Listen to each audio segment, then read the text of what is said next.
If you're applying MD-PhD, then you would know that in addition to the personal statement essay, you would also have two additional essays, the Why MD-PhD and the significant research essay. In a recent comment under one of my personal statement videos, one of my viewers asked me if I could break down the difference between these three essays. And so in this video, I'll be breaking all of that down and sharing some of my opinions, including talking about how much storytelling I think should be in these essays, how you should show your scientific maturity and technical readiness, and I'll be talking about how much, if any, of these essays should overlap with your personal statement. If you're new here, welcome. My name is Cindy. I'm a fifth-year MD-PhD student, and on my channel, I break down admissions as well as share an honest view at what it is like to do an MD-PhD. I did take a little bit of break in the month of March, so this video is coming a little bit late, but I hope it'll still be helpful. And if not for this cycle, then maybe it'll be helpful for someone in the future watching this. And so without any more further ado, let's get started. Just to start off and orient everyone, because I know not everyone would have come from my previous videos, all students applying through the AMCAS to MD and MD-PhD programs have to complete a personal comments essay. This is what's commonly referred to as your medical school personal statement or just the personal statement. And this is a 5,300 word essay kind of describing your motivation for wanting to be a doctor. I will not be talking too much about this because there's already 2 whole videos dedicated to the personal statement, which I'll link down below. Now, for all applicants applying to MD-PhD programs, they have 2 additional essays, the MD-PhD essay and the significant research experience essay. I'll be calling the MD-PhD essay throughout this video as the Why MD-PhD essay, and then occasionally I'll be referring to the significant research essay as the SRE, just so you guys know. Now, according to the AMCAS applicant guide, the MD-PhD essay is meant for you to write about your reasons for pursuing the combined MD-PhD degree, and the significant research experience essay is a place that is meant for you to describe all of your significant research experiences. For the MD-PhD essay, you're allowed 3,000 characters, and for the SRE, you are allowed 10,000 characters.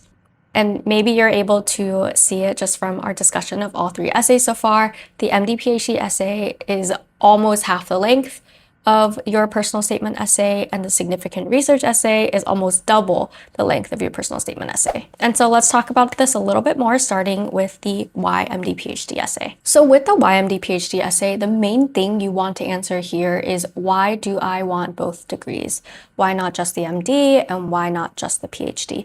That, I think, is the central question that your readers should be able to answer about you after they finish reading your essay. And so at this point, you might wonder, okay, Cindy, but what if I already talked about why I want to be a physician scientist in my personal statement? So in my opinion, of course, you're going to have some overlap with your personal statement essay and your Why MD-PhD essay, because you are one person, you are one applicant, you have, a bank of experiences and rationales you pull from.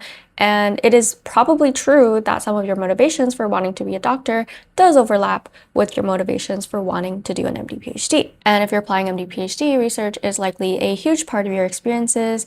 And so it is also possible that research did come up in your personal statement. Here, my advice is to keep in mind what you're trying to answer in each of these essays. So going back to the personal comments, which in my personal statement video, I've explained what the point of this is, remember that what you're trying to do in your personal comments essay is to answer why I want to be a doctor. And in the MD-PhD essay, as I said, you're answering why MD and a PhD. In other words, your personal statement essay should have more of a clinical tilt because you're trying to answer why you want to be a doctor, whereas the MD-PhD essay probably will have components of both in order to justify why one degree is not enough and why those 2 degrees are synergistic and make sense for you in your future career path. That is to say, it is okay to talk about research in both of these essays, but if you talk about research in your personal comments essay, it should support why you want to be a doctor. Whereas in the MD-PhD essay, when you talk about research, it should explain why your experiences doing research supports your desire to do both degrees. Moving on to the next question that students often have about the MD-PhD essay is, how scientific does it have to be? My opinion about this as an applicant who has been successful into getting MD-PhD programs is that the Why MD-PhD essay doesn't actually have to be scientific. In fact, I approached it in a narrative format, very, very much like how I approached the personal statement. It's a narrative. You're answering the question of why you want both degrees. You will talk about research, but you will talk about it in a, storytelling sort of way. And whatever research you talk about, like I mentioned, should play a role in explaining your motivations for wanting to do a dual degree. You can gear your Why MD-PhD essay to the same exact audience that you would gear your personal statement to. so a scientific audience with a high educational background, but not necessarily someone who is super involved in your field or even super involved in the day in and day out of research. I honestly would caution against going into very, very technical details about the methods and the really specific things that you did just because this essay is so short. Like, yes, talk about research, talk about the broad implications of what you're doing, why it's important, why it gets you excited, but you don't need to go into the specifics of each experiment that you did just because you probably don't have space. And just because anyone could be reading this essay, you want to make sure any technical detail that you're explaining comes across very clear and that your reader can actually understand what you're doing, even if they're not from your field. And I think that's really difficult to do in a 3,000 character essay that's also supposed to explain, your motivations for wanting to do a dual degree. Really, what you're doing in this essay is that you're taking the experiences that you have had in the past, talking about those experiences and using those experiences to justify why a dual degree is beneficial for you and why you want a dual degree. And that, I think, is the tricky part because your essay has to justify why both make sense for you. And I say it's a challenge because if you lean into the research too much and you write an essay that is entirely about how excited you are about the research, your reader might read it and be like, well, I don't get why they want to do an MD-PhD. Like, it's so clear to me from this essay that they should just do a PhD because research is the only thing they talked about. And if you don't talk enough about research in this essay and you make it kind of exactly like your personal statement, then your reader might be like, well, why is this person applying dual degree? Like, it seems like they would do just fine in an MD program. So this is obviously something you would have to figure out for yourself because your motivations for wanting to do a dual degree, that's going to be different from person to person. But I'll just talk a little bit how I approached it in my own essay. For me, I used my 3,000 characters to basically go through exactly what was going through my mind and my entire thought process when I decided to pursue an MD-PhD. I did this because I think it's like a really big part of my story and a genuine experience I had trying to decide between all these different paths. And I've talked about this in my journey video and also my personal statement videos, that I spent a lot of time in college trying to decide between two paths. Like, I did a statistics degree in undergrad, but I was also always pre-med and I really liked doing both, or like aspects of both. And I was always kind of deciding between doing something really analytical in data sciences and getting another PhD in statistics or something like that. But also I was very unwilling to let go of the part where I really get to connect and interact with patients. And so my essay focused on a summer where I was working as a consulting intern, but during the weekends, I was also volunteering in hospice. And so during that summer, I was happy because I got to use a lot of the skills I learned in undergrad and use those data analytics skills. But at the same time, what I found to be even more meaningful was getting to interact with a woman I was paired up with in the hospice volunteering organization.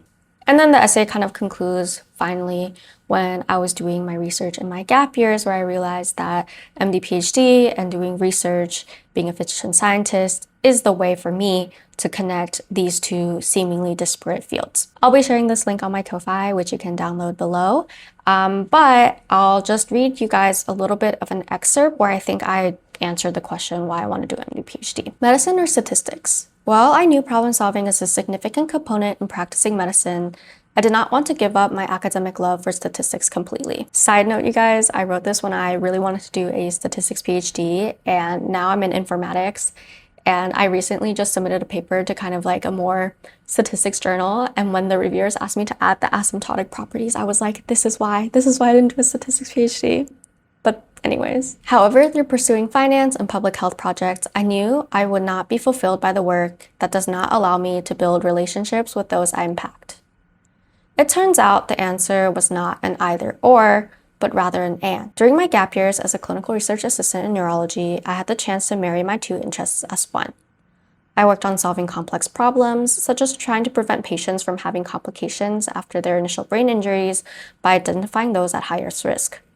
I witnessed the care of the patient population who may be affected by the work I do through joining my attending on rounds and case conferences. These experiences have intensified my desire to acquire the knowledge to interact with and treat the patients affected by my research. So another thing I want to highlight here is I do talk about research, obviously. Like, I'm like, oh, I did research during my gap year, whatever, and I predicted people at highest risk of getting complications after brain injuries. But as you saw there, it is very, very general. It is very high level. Someone without a PhD, someone not doing the research that I did, could read this and be like, okay, like that's what she was doing. And as you see from this short 2 paragraphs that I just read out loud, is very, very narrative. So that's the Why MD-PhD essay. And so now that we've talked about that, there is a place in your application, as I mentioned, where you do want to be technical, where you do want to be scientific, where you do want to show, your growth and scientific maturity, and I guess more about the research that you've done in the past and maybe even the type of research you want to do in the future. And that's going to be the significant research essay, which we'll talk about now. So whereas the MD-PhD can take more of a narrative format and you're just trying to answer the question of like why you want a dual degree, the significant research essay, on the other hand, is a place where you can get really technical, and it's a place where you want to show your scientific maturity and your preparedness for a PhD. This is probably the most scientific you will get in your entire application package, and they give you 10,000 characters, which is a really long essay, by the way. And it's just a place where you get to recount every single major research experience or research project that you've had up to the point of the application cycle. So the most obvious way to structure this essay is chronologically, and that's what I did because it made the most sense for me and my journey. Because thinking back, I started doing research in digital marketing and business, which honestly has very, very little to do with what I do currently now as a PhD student, but it was relevant because that's where my research journey started. I was in the lab for 4 years and I learned a lot of skills that I do use now. Like that's where I started doing machine learning. It's just machine learning applied to a different subject. From there, I started doing clinical research and then eventually moved on to doing more informatics research that is a lot more related to what I do today as a PhD student. And it just kind of made sense chronologically for me because the latest or the last research experience that I talked about in the essay was most directly related to what I want to be doing as a PhD student. I still kept my essay a little bit like a story, and this is kind of funny because now that I'm thinking about it, in my personal statement video, I was like, don't make your personal statement like a narrative resume. Like, don't just enumerate things and make it a paragraph. But I think in this essay, it's almost okay. It's kind of like a narrative resume of your research experiences. So I think you can almost start this essay like listing out all of your different significant research experiences and then like expanding each experience into a paragraph, including like what you did, which I'll talk about in a second, and then kind of just string it together with some transitions. My transitions were pretty simple in my opinion. They were just kind of like, in undergrad I did this. XYZ made me realize this, which led me to this next experience in blah, blah, blah. I've also seen people do like headings and then experience. Headings, experience, no transitions. All that is to say, the storytelling aspect here I think matters a little bit less than, for example, the personal comments or even the YMD-PhD, because here what matters is the science and how you talk about it, and less so like how you're telling the story. And so how do you expand each research experience into a narrative paragraph? Like, how do you write about your research? So in my opinion, there's a few things you want to hit on. And this is my advice whenever you talk about your research, I don't know, in essays and interviews, etc. What are the things you want to hit on? First, you want to talk about why this even matters. Like, why should I care that you're doing this research? So the significance. 2, what is your hypothesis? Like, what did you set out to answer? What is your research question? 3, what did you do? Like, what was your role in this project? You can go into technical details if you want. Some people do, some people don't. But I want to know what you did and how you contributed to finding out your answer. Then you want to talk about what you found if the project was done, and potentially what you learned. And finally, why does it matter? Who does this research impact? Why the heck should I care? And I think this is by far the most important, because if someone's not understanding the technical background or exactly what you did, what they're going to anchor onto is the why it matters bit. And I'm emphasizing this because I know it is very, very easy to get sucked into the nitty-gritty details of everything that you did and get really excited by your research and your conclusions and everything like that. But also remember who your audience could be. Yes, they could be scientists who are also in your field. They could also find it to be really exciting, or they could be people who don't really do research, or a scientist that doesn't do research directly in your field. So you want to make sure that whatever you're writing is accessible to them too. So yes, be technical. This is the place to show that you know what you're doing, but at the same time, always bring it back to why it matters. So for example, would this research have a potential downstream benefit for patients? Does this advance our knowledge in this specific disease area or something that is currently understudied? And how does your research fill in our knowledge gap? And that brings me to my next point of how technical does it have to be? I hinted at this already, it's gonna be the most technical of any of your essays, but also just remember to make it still accessible to a general scientific audience. And it's not just the significance bit, like you wanna also make sure if you work with very specific things, like specific diseases or genes or proteins, you're also contextualizing those things in your research and like why you're doing that. Just so that if someone is not directly in your field, they'll still know why you're doing that. And I'll just give a little example. In my gap year research, I did a lot of risk prediction and risk modeling for delayed cerebral ischemia. Now, a neurologist reading this essay will know what I'm talking about.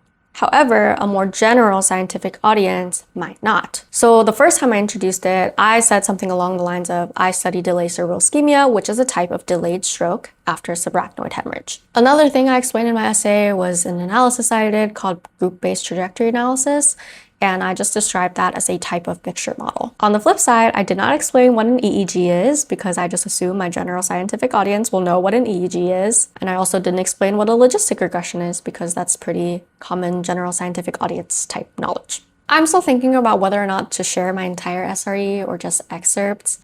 Out of my 3 essays, I think that one is my least favorite. I mean, there are things I don't like about each of these 3 essays, and also like, hindsight is 2020. There's obviously things that I would improve about each of them now that it's been a couple years. On one hand, I feel like people have found it to be helpful when I share these things, but on the other, I'm kind of like, well, this is not a very good essay. It was just kind of like good enough, I guess. I don't know. I guess at this point, like everything in my SRE has already been published. Like all that could be published is published. And so I'm not like necessarily worried about like that aspect of things. I don't know, guys. I don't know. So we'll see. And one last note about the SRE is the word count. It's a long essay, but it's also okay to be under 10,000 characters. I think mine came out to be at around 9,800 and I was pretty happy with it. I didn't think there was any more to add. And this is my general philosophy with word counts in general as well. Like whether it comes to your personal statement or your YMD-PhD, your SRE, or any of your secondaries, I just like don't believe in like making it to the word count. I know as pre-meds, it's easy to be neurotic about something like this. And it is true that you want to maximize the space that you're given, but at the same time, like I wouldn't try to fill up the word count just for the sake of it. That said though, if your essay is too short, and what I mean by that is, half the word count, like if you're only coming up at around 5,000 characters, I would say either you should expand each of these research experiences to be more substantial, or you may need to talk about more different research experiences because this is meant to be a lengthy and substantial essay. And that brings us to the end of this video. The TLDR is really just that your personal comments essay or your personal statement essay should answer, why do I want to be a doctor? Your YMD-PhD essay should answer, why do I want an MD and a PhD? And not just one or the other. And then your significant research essay should talk about all of your significant research experiences in the past and show your technical and scientific maturity as well as readiness for a PhD. I hope this is helpful, and if you're still working on your personal statement, check out this video on drafting it. Until next time, bye!